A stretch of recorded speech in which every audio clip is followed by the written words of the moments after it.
Welcome to the Flame Tree Myth and Fiction Podcast.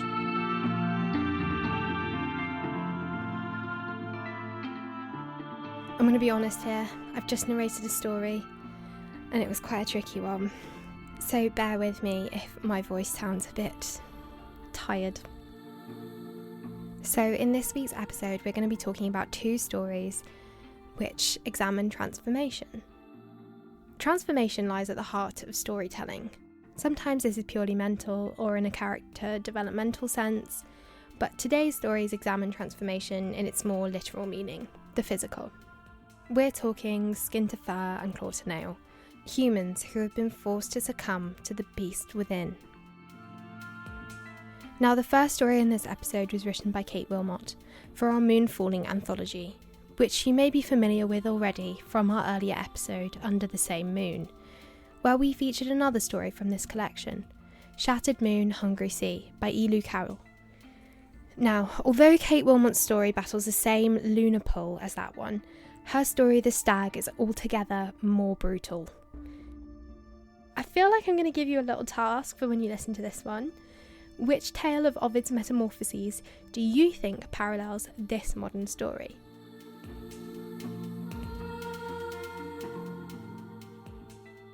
Bridget's corset was pressing on her ribs again, and she leant into the ship's wooden balustrade to try to relieve the pressure.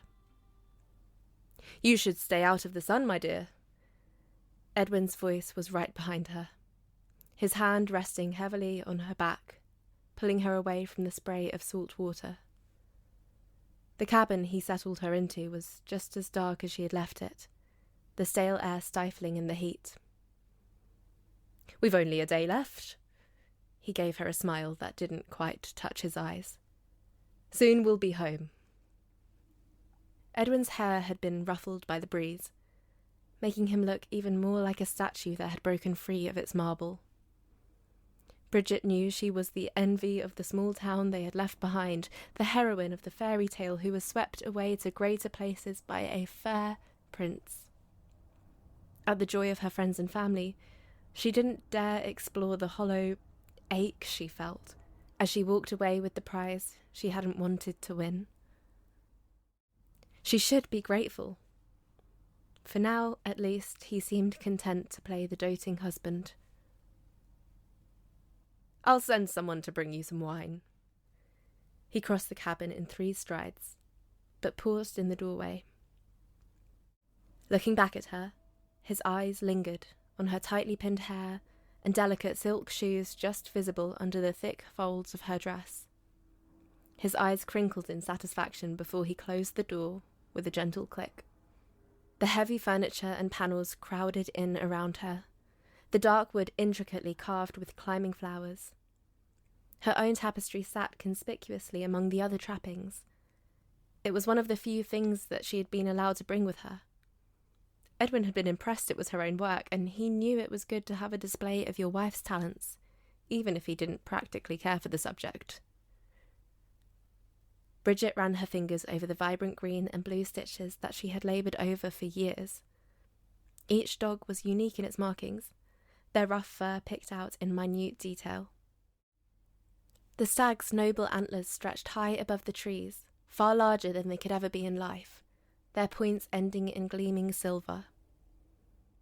Her mother had forbidden her from displaying it when she finished. She said there was something about the stag that unsettled her. It was the face, Bridget knew. Most stags didn't cry when they were killed, but she could never explain that to her mother. Or maybe she had imagined the tears later. After all, it had been dark when she saw them. The climbing moon had only just given enough light to walk by. At that time, she was still young enough that she spent her days running through the olive trees, laughing at the birds and lizards she sent flying. She had not been lost that night. Lost would imply she wished to be somewhere else. But she had strayed far beyond her usual playground, to the parts of the forest where ancient olive trees sat squat and gnarled, their trunks splitting open with age. The babbling sound of water had drawn her in, tinged with the bright laughter of young voices. it had not been kind laughter. Had she been a year older, she would have run. But back then, she still believed in the whispered stories of her mother, that if she followed her wisdom, no one could hurt her. The scene opened before her like something from a painting, the moon turning the pool of spring water to liquid silver. The women gathered in it were bent almost double with mirth, their hands pressed to their mouths. It was the first time she'd seen a woman bare, and it distracted her enough that she didn't notice the body until it twitched violently. The man, at least she prayed that he had not been a boy, thrashed on the ground, his fingers leaving deep gouges in the earth. She couldn't see what was hurting him, only the women pointing and laughing in delight at his struggle. One of the women swirled her hand in the water thoughtfully. She was the only bather who didn't laugh, her young face holding only mild curiosity. Her hair was loose and covered her like a shroud, the ends weighed down by brambles that had caught and tangled in the mass. No water drops clung to her body, and the water of the pool appeared to part before her steps. The man gave a pained groan. With a movement so fast Bridget barely caught it, the woman threw her handful of water up in a shining arc. The man's back arched as the drops struck him, his face contorting in agony. Bridget thought he was burning at first, as the flesh where the drops fell darkened and twisted. But soon it spread, wrapping around his body until his olive skin was covered in coarse, brown fur. A sickening crack joined the laughter. Then another. As the man's limbs lengthened, his arms forced down, the elbows bending beyond their limits. He was trying to scream. Even as he thrashed, Bridget could see his mouth trying to form words, but his throat produced only garbled noises that deepened to bellows. His eyes bulged as she saw the structure of his face shift and reform. Great points of bone erupted from his forehead, growing and dividing until two towering bloodied antlers shone in the moonlight. The stag stood shakily on its legs, chest still heaving from the pain, its head bowed before the woman. She reached out a hand, so pale Bridget could see the blue veins snaking their way down her wrist, and caressed the stag's fur. It quietened under her touch, and a small smile graced the lips of her impassive face. Her mouth moved, and Bridget thought the woman was saying something, but she couldn't understand any of the words. It wasn't like any language she had heard before, the sounds jumping from one to another discordant and detached. The final sound was long and drawn out, like a bow pulled across splintered strings. In answer to her call, the patch of dappled moonlight beside Bridget writhed, a snarling mouth forming from the wisps of light and straining to heed the woman's command. She screamed as the dog, long-legged and powerful, bounded past her into the clearing. The hound didn't spare her a glance, all its focus on the man-turned beast, its stride swiftly crossing the distance to its prey. The stag didn't have time to flee before the dog pounced, teeth sinking into its leg. More howls echoed from around the clearing, hounds stepping out of the moonlight to join the hunt. There was a ghostly beauty to them. Their coats shone with stardust, as bright constellations ran down their limbs. The stag let loose a baleful cry as it staggered, blood staining its new fur, desperate kicks passing through the dogs like shadows. Those dark eyes, wild and desperate, met Bridget's, the anguish in them so human as they pleaded with her. She couldn't watch as the hounds finally felled the stag, its cheeks shining with tears. But even as she pressed her hands to her eyes, the terrible sounds continued, and she remained gripped by that terror, even after the baying of the hounds ceased. Eventually, The only sounds were the splash of water and the giggling of the young women. Trying to swallow her fear, Bridget had glanced back into the now spotless clearing, and the wild-haired woman stared straight back at her. Bridget's mind screamed at her to run, to hide, the broken image of the stag swimming before her. But that cold gaze pinned her in place. It was as though someone had torn a hole in the fabric of the sky just to peer through at her, conjuring images of deep craters and dust-filled landscapes, expanding around her until everything else vanished. She didn't remember how she made it home, or the fevered nightmares that left her incoherent for days. But she was never allowed to roam those hills alone again. She began the tapestry without intending to. The animals half made before she realised. When it was finished, she almost burnt it immediately. The only thing that stayed her hand were the eyes of the stag. Even from her own work, they pleaded with her. Through the cabin walls, Bridget could hear Edwin arguing with the captain again. It was the same plea each time, but she knew in the end Edwin would get what he wanted. Superstitious fool. He closed the door behind him, a wineglass clutched in his hand. The crimson liquid flowed with the movement of the waves, a few drops escaping down onto the thick rug. Why would he want to add 2 whole days to our journey just because of a reef that we can easily pass? It makes no sense. She nodded in agreement, but he didn't seem to need her contribution. I tell you, if I wasn't here, nothing would get done. Edwin left the cabin not long after night fell. The chink of glasses and the flutter of fans enough to tempt him out to the card tables arranged on the deck. Most likely he would be out playing until morning, bringing only the smell of alcohol back with him. The same moon from that night shone through the ship's window, sending a checkered pattern scattering across the floor. Bridget bathed in that light, pretending it was the cool balm of spring water, pretending that she was not alone.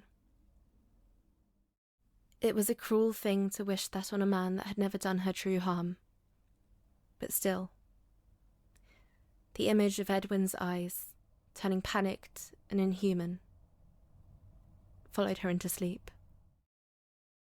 A strange sound woke her. A low, grating cry that had haunted her dreams for so long that at first she didn't believe herself awake. The terror that had consumed her younger self rushed through her again, and her eyes desperately searched the cabin for its source. There was nothing there. Only the pile of Edwin's belongings that threw disjointed shadows against the far wall. Is someone there? Her voice sounded thin and shaky. No unearthly cry answered her, just silence and the gentle crash of waves. Bridget's breath caught again, and she rose, as gracefully as her tutors had taught her, to press her ear against the door. More silence greeted her. She carefully schooled her face, trying to hide any fear as she pushed the door open. The deck was illuminated by moonlight, the crew and passengers casting long shadows out over the water. Every chair was occupied. Servants balanced trays of drinks in between the chaos, and crew members hung like monkeys from the rigging. But no dice rolled, and the sails hung limply as the ship rocked in the swell. All eyes were fixed on a point far to the right of the ship, a blissful expression on every face. A lady's fan, fringed with blue lace, slipped from her fingers and rolled away down the deck. She didn't try to retrieve it, or even acknowledge its loss. Nothing could break her delight at whatever had ensnared them. That summoning call came again, from that place far out in the waves. As one, the passengers moved towards it, the ladies and gentlemen in their finery leaning over the side to eagerly peer into the darkness. Edwin was there, his jacket half undone. He didn't react when she called to him. His face held a kind of joy that she had never seen before, that she hadn't thought he was able to feel. Bridget was so distracted by it that she didn't even flinch when the first passenger climbed up onto the railings and stepped out into the sea without a word. Her scream caught in her throat, the panic rendering her mute. Another guest stepped into the gap that was left, their euphoric expression held in the moonlight before they vanished into oblivion. The wailing cry was no longer alone. Other voices had joined it, the sound swelling until she thought her ears would bleed. The bright scarlet of a woman's dress flashed high as she went forward over the railings, an unseen force wrenching her over before she even stepped up to jump. Even as the passengers dwindled, the ship began to list heavily to one side as though a great weight had attached its claws to the hull. The terror holding Bridget still broke, and she stumbled back, clinging to whatever objects would keep her stable. She turned away when it was Edwin's time to jump, pressing her face to her shoulder so she wouldn't see his blonde hair disappearing into the darkness. The deck was steep enough now that water lapped over the edge, and the remaining passengers no longer needed to climb. The last was a handsome woman, older than even Bridget's grandmother, with earrings that shone like stars before they were snuffed out. The haunting voices quietened, but Bridget knew they were still there, watching her. The sea continued to swallow the ship, the moonlit waves before her stretching out unbroken. "Please!"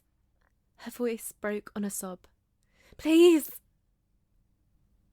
She didn't know what she was pleading for, or even to whom, but as Bridget turned her face to the moon, she knew somebody heard her. The fear that had festered away inside of her since she was a child bled away. Her grip relaxed. Even if she fell, they would not hurt her. She stretched out her arms in the pale light, and the droning song began again, the voices no longer alien. She smiled as the first bone cracked apart, her cheeks wet with tears of relief as her limbs twisted and reformed. The song of welcome, calling her home.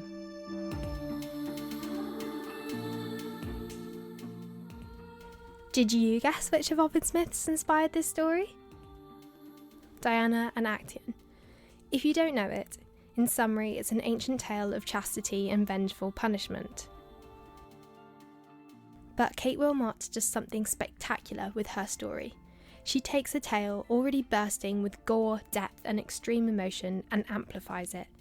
This is exactly the type of story that we love at Flame Tree. It pays homage to the earlier storytellers whilst proving that with a bit of imagination, these narratives truly are timeless. Our next feature shares the slightly harsh character of an evil stepmother with last week's episode, and it's called The Swan Children of Lear by Thomas Wentworth Higginson, a tale borrowed from old Irish legend for our Shadows on the Water anthology. We've got more animal transformations and cruelty in this one, but as you probably guessed, this time it's swans, not stags. Be prepared for a powerful tale of jealousy, endurance and faith.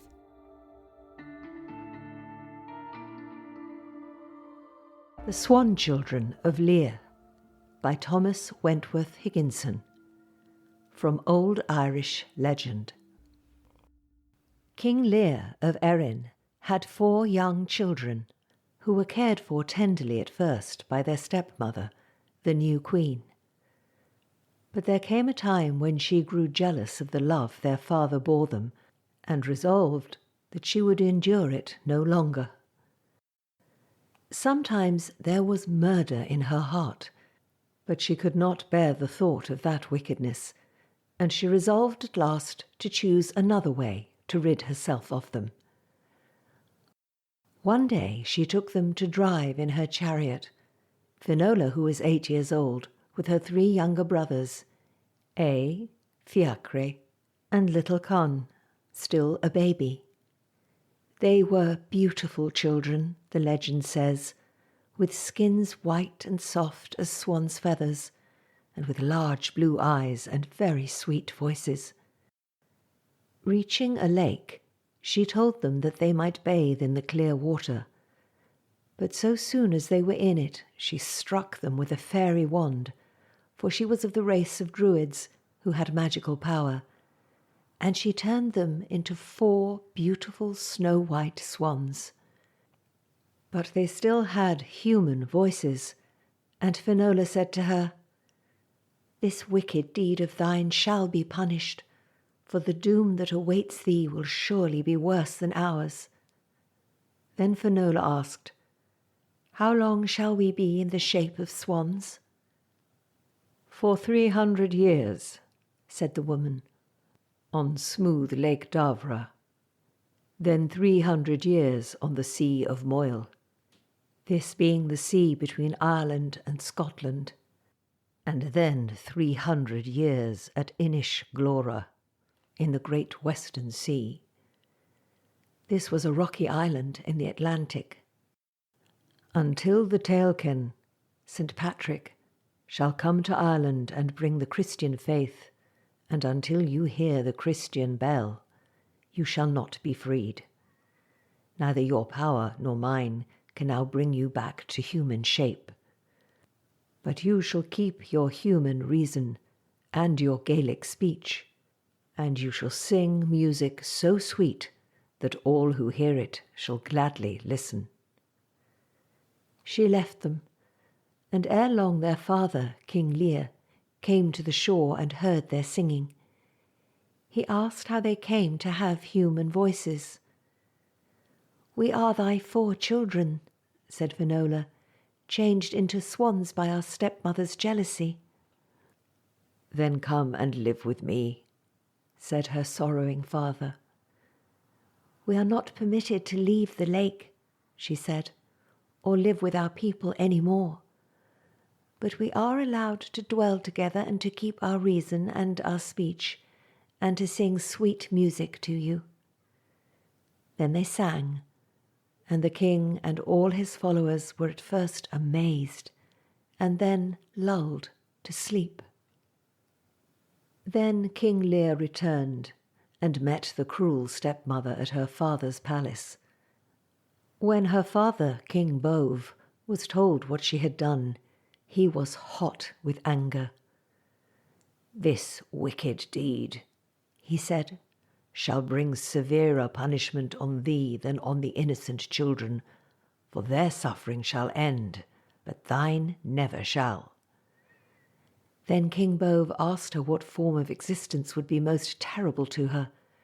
She replied, "That of a demon of the air." "Be it so," said her father, who had also druidical power. He struck her with his wand, and she became a bat, and flew away with a scream. And the legend says, she is still a demon of the air, and shall be a demon of the air until the end of time. After this, the people of all the races that were in Erin used to come and encamp by the lake and listen to the swans. The happy were made happier by the song, and those who were in grief or illness or pain forgot their sorrows and were lulled to rest. There was peace in all that region, while war and tumult filled other lands. Vast changes took place in 3 centuries. Towers and castles rose and fell. Villages were built and destroyed. Generations were born and died. And still the swan children lived and sang, until at the end of 300 years they flew away, as was decreed, to the stormy Sea of Moyle. And from that time it was made a law that no one should kill a swan in Erin. Beside the Sea of Moyle, they found no longer the peaceful and wooded shores they had known, but only steep and rocky coasts and a wild, wild sea. There came a great storm one night, and the swans knew they could not keep together, so they resolved that if separated, they would meet at a rock called Carricknarone. Finola reached there first and took her brothers under her wings, all wet, shivering, and exhausted. Many such nights followed, and in one terrible winter storm, when they nestled together on Carricknarone, the water froze into solid ice around them, and their feet and wings were so frozen to the rock that when they moved they left the skin of their feet, the quills of their wings, and the feathers of their breasts clinging there. When the ice melted and they swam out into the sea, their bodies smarted with pain until the feathers grew once more. One day they saw a glittering troop of horsemen approaching along the shore, and knew that they were their own kindred, though from far generations back, the Dedanan or fairy host. They greeted each other with joy, for the fairy host had been sent to seek for the swans, and on returning to their chiefs they narrated what had passed, and the chief said, "We cannot help them, but we are glad they are living, and we know that at last the enchantment will be broken and that they will be freed from their sorrows." So passed their lives until Finola sang one day, "The second woe has passed, the second period of 300 years," when they flew out on the broad ocean as was decreed, and went to the island of Inish Glora. There they spent the next 300 years, amid yet wilder storms and yet colder winds. No more the peaceful shepherds and living neighbours were around them, but often the sailor and fisherman in his little coracle saw the white gleam of their wings, or heard the sweet notes of their song, and knew that the children of Lear were near. But the time came when the 900 years of banishment were ended, and they might fly back to their father's old home, Finnaha. Flying for days above the sea, they alighted at the palace once so well known, but everything was changed by time. Even the walls of their father's palace were crumbled and rain-washed. So sad was the sight that they remained one day only, and flew back to Inish Glora, thinking that if they must be forever solitary, they would live where they had lived last, not where they had been reared. One May morning, as the children of Lear floated in the air around the island of Inish Glora, they heard a faint bell sounding across the eastern sea. The mist lifted, and they saw afar off, beyond the waves, a vision of a stately white-robed priest with attendants around him on the Irish shore. They knew that it must be St. Patrick, the Tailkin, or tonsured one, who was bringing, as it had been so long promised, Christianity to Ireland. Sailing through the air above the blue sea towards their native coast, they heard the bell once more, now near and distinct, and they knew that all evil spirits were fleeing away and that their own hopes were to be fulfilled. As they approached the land, St. Patrick stretched his hand and said, "Children of Lear, you may tread your native land again." And the sweet swan sister Finola said, "If we tread our native land, it can only be to die after our life of 9 centuries. Baptize us while we are yet living." When they touched the shore, the weight of all those centuries fell upon them. They resumed their human bodies, but they appeared old and pale and wrinkled. Then St. Patrick baptized them, and they died. But even as he did so, a change swiftly came over them, and they lay side by side, once more children, in their white night clothes, as when their father, Lear, long centuries ago, had kissed them at evening and seen their blue eyes close in sleep, and had touched with gentle hand their white foreheads and their golden hair.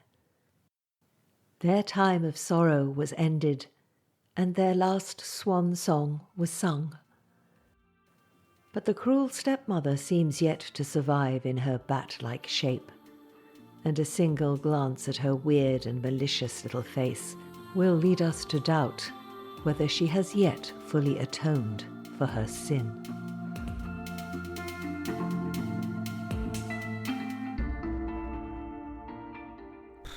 Is anyone else unsatisfied with that ending? This is not a story of justice, I suppose. A little fact for you all about this story: the Swan Children of Lear is actually thought to have been the inspiration for the famous ballet, Swan Lake. Now, I haven't seen it, so you'll have to tell me if you noticed any similarities. Leave a comment down below or write me a note in our feedback form and tell me what you thought. We'll see you next week for another episode of the Flame Tree Myth and Fiction podcast, where we'll be journeying to the future. Thanks so much for listening. We really hope you enjoyed this episode of the Flame Tree Myth and Fiction podcast and look forward to the next episode. Do recommend it to your friends. Goodbye for now.